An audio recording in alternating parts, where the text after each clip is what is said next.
Hey guys, as I'm sure you've all heard by now, Amazon is doing a Lord of the Rings adaptation series, or really a Silmarillion adaptation. We just got the second trailer and it has a lot more information than the first one, so I wanted to do a reaction video. Since there's been a lot of criticism online, I kind of want to address that and point out some things that I feel are kind of not so great and some things that are actually really good. For research reasons, I just got this whole stack of Tolkien books to understand this trailer correctly. It's a lot. Well, yeah, here it is. Is that on camera? Yes.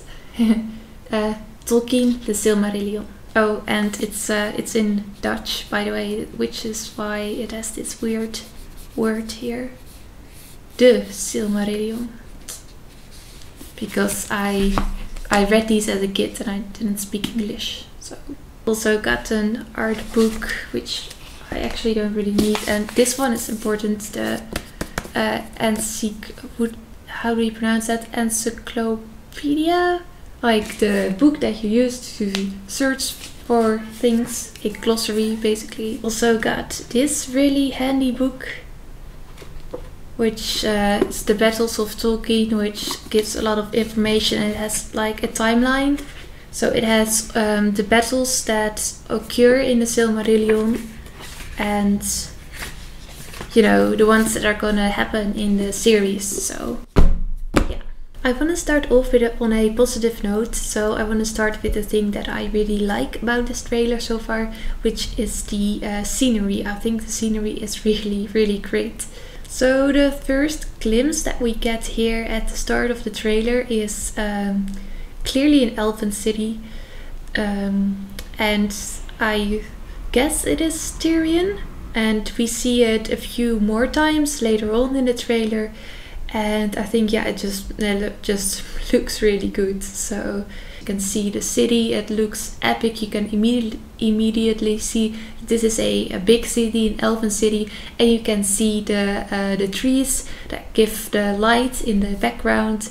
So that sticks to the book, to the story, and I feel like it's very accurate. And then a bit further on we see this one. We see a dwarven city underground, a mining city of course, and I'm really sure that this must be Khazad-dûm, which of course we've also seen in the original trilogy, although it was a bit different then. But yeah, this looks also really good, and it looks magical. It has that Lord of the Rings vibe to it. It's great. And of course, with the big statue with the extended hand, must be Numenor, which is also going to be very central to the story. Not sure, that's not something that's not really clear from this trailer, where the series is going to start exactly.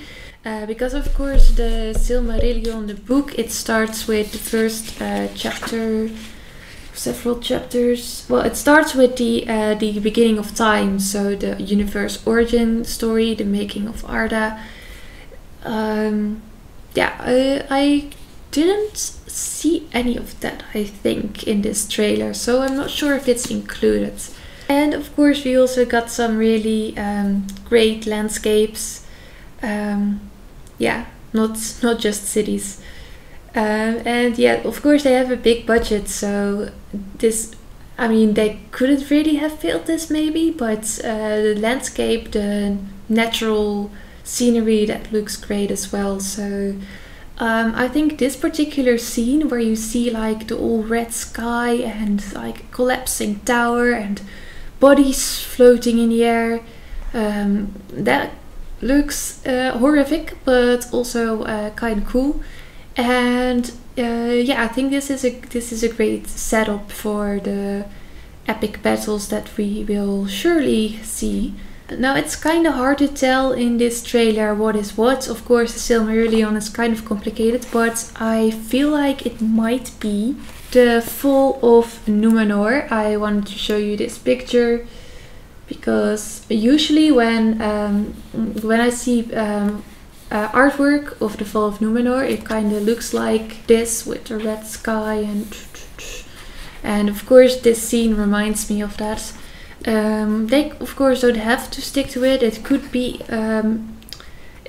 another battle. Of course, the Fall of Numenor is in the Second Age, so that is kind of in the future. I mean, it's a bit further in the timeline, so maybe a bit too far. Alternatively, well, it's not Wars in Heaven, of course. It could be War of Wrath, which ends the First Age. Could be that one as well. But then the whole imagery of the tower collapsing does suggest Numenor, so maybe... And it's like Galadriel kind of has she's talking about a vision, I think, so something that happens in the future. So could actually be... I would put my money on Fall of Numenor, but I'm not entirely sure. Okay, moving on to characters. Well, of course, the obvious two characters that we see in this trailer are Galadriel and Elrond. And yeah, I think they really looked at the original trilogy. Their looks just feel sort of similar, especially Galadriel.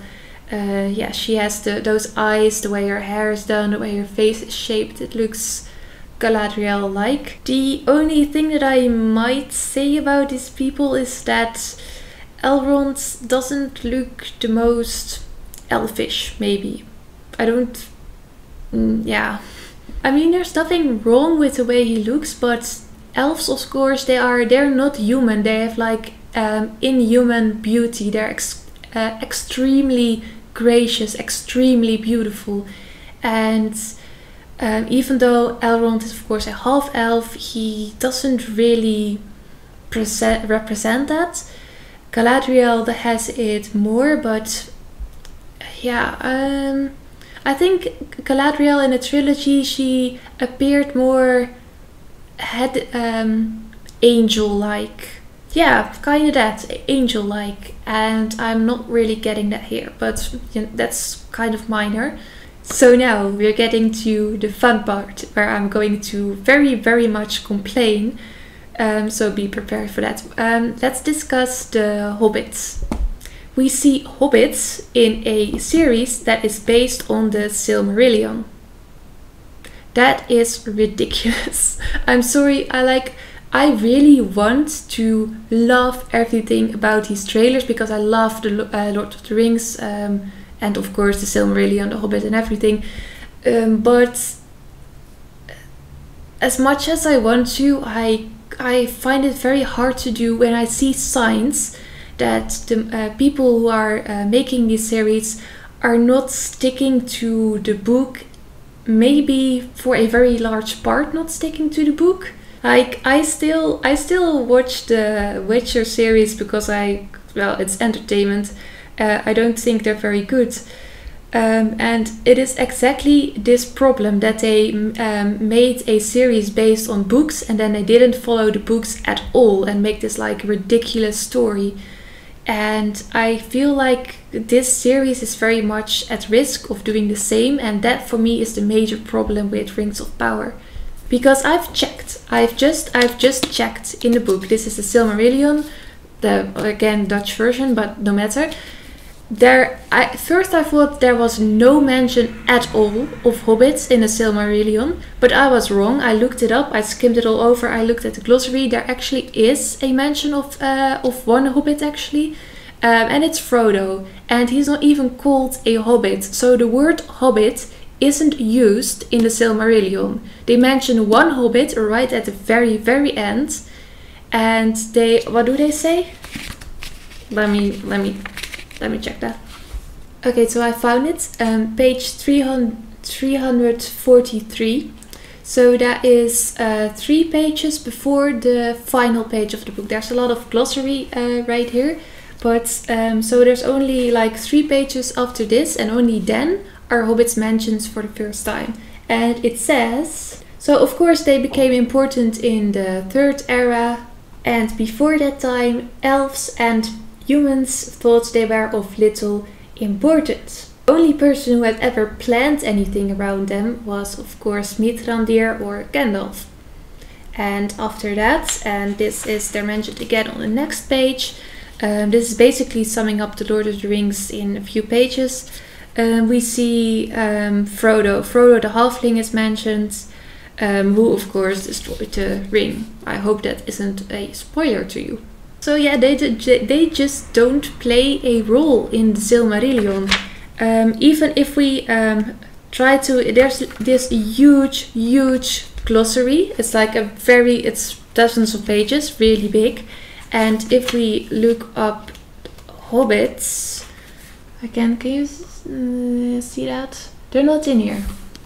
Now, of course, someone could make the argument, but the Hobbits did exist during the everything that happens in the Silmarillion. They existed, so we can make a story around them. They were there. They like did something, so we can put them in the Rings of Power, right? Well, for me, the main issue with that is that you would have to make up your own story surrounding the Hobbits. I feel like they're so central in this trailer. Like you see them several times. So they put in the Hobbits just in the hopes that people would think, oh, Hobbits, now we're going to watch it. We know Hobbits. And that is an issue for me because, well, it is made up, of course. The whole story surrounding Hobbits, if you give them their own personalities, if you make them heroic, that doesn't really align with Tolkien's work, of course. It will be like a fan fiction. This book is famous for a reason. This universe is famous for a reason. You had this amazing writer who made an amazing story. And if we're going to make a series of that story, but we're going to put in a big chunk of new story, then there's a good chance that it's not going to be very great. Let me just say one more thing and then I'll stop ranting about this. It's like with the Hobbit movies, they took like this tiny book and tried to make it into something really big, really epic. And so with the Silmarillion, they're taking something that's like massive, huge, like a huge history lesson basically. And maybe they're trying to make it smaller and more personal, because it's a hard read, because there aren't main characters and people that you really follow throughout the book. So maybe they're trying to do that with Hobbits, I don't know. I think if that's the case, then it's going to be a very different experience from the books. Then the series might be nothing like the original book. And I guess to end, before I end the video, I think I should say something about the costumes, because of course that's going to be a really important part of this series. Oh yes, this armor over here. That looks cool. It's like carved, and yeah, I like that.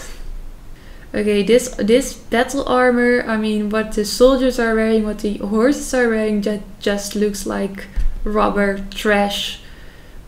I mean, this would look cool on a Renaissance fair or something. I mean, it would be really cool. But for this series, it looks super fake. I don't like it. Yeah, this armor too, I don't know, same thing. Actually, I just realized that I can't really say much about the costumes because we simply don't see them that well in this trailer, and I'm only talking about this trailer. But the armor wasn't too great.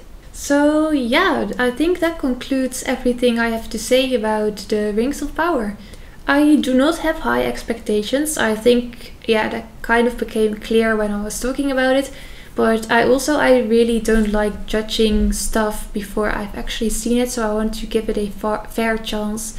And I would encourage others to do the same, because, well, we've just not seen enough to really know for sure if it's going to be any good or not. But it's mainly the Hobbit issue for me that just doesn't bode well. I think I very strongly feel like they're going to change up the story a lot, and it's gonna not be the Silmarillion anymore. And in any case, thank you for watching. Bye bye.